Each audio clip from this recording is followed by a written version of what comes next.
Troubles surround South Korean president after martial law declaration. The martial law order issued by President Yoon Suk-yeol has not only shocked South Korea's democracy but also poses a serious threat to his political career.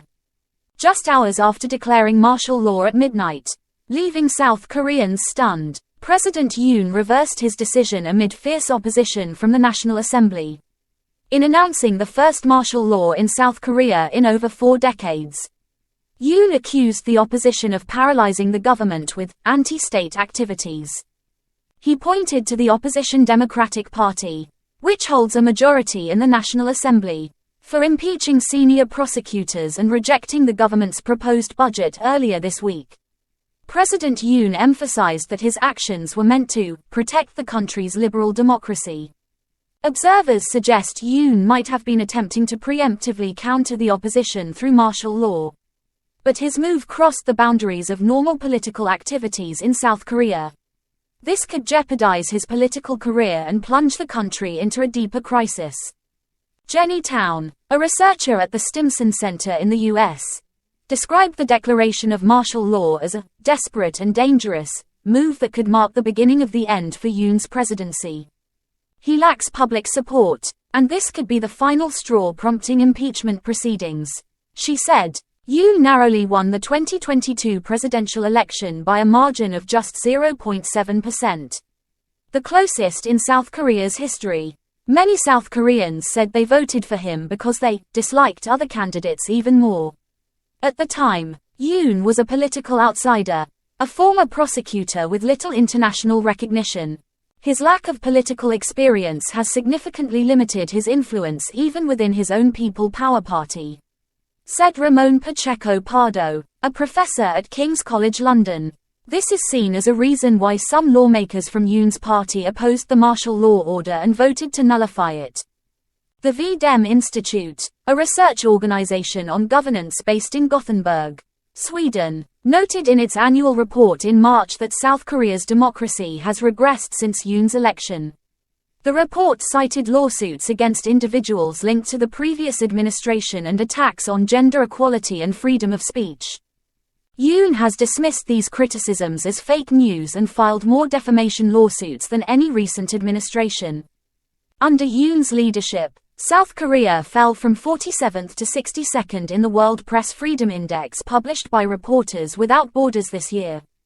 His People Power Party suffered a heavy defeat in April's elections, with the opposition Democratic Party securing 175 out of 300 parliamentary seats and gaining control of the National Assembly. Yoon's approval rating has also plummeted amid scandals involving First Lady Kim Keon-hee, who faced accusations of stock manipulation.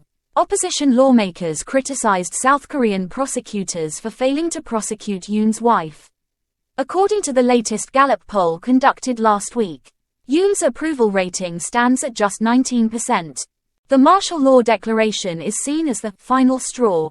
Yoon's chief of staff and 10 senior aides have all resigned in protest. The opposition Democratic Party has initiated impeachment proceedings, accusing the president of unconstitutional actions.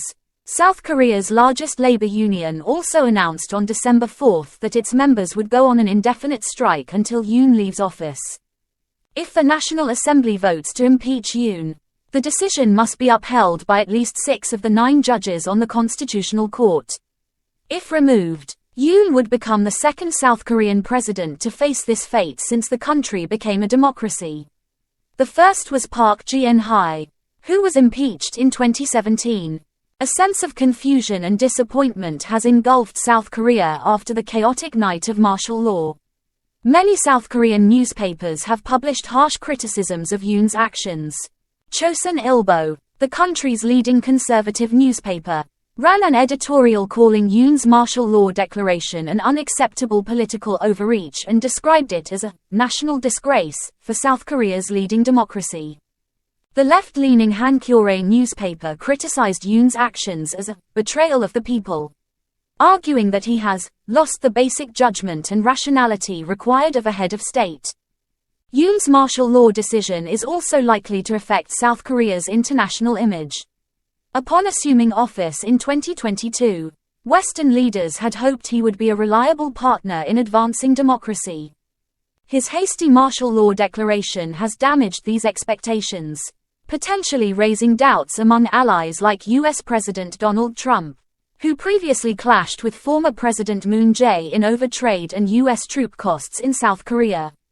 For a president who has focused heavily on South Korea's international reputation, this makes the country appear very unstable. It will also negatively impact financial and currency markets, as well as South Korea's diplomatic standing, said Mason Ritchie, a professor at Hankuk University of Foreign Studies in Seoul.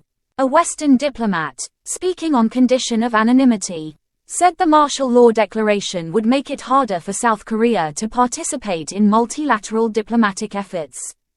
After what just happened, I think it will be difficult for South Koreans to continue recognizing Yoon's authority, said Vladimir Tikhonov, a professor of Korean studies at the University of Oslo, forecasting the challenges Yoon will face amid the opposition's impeachment efforts.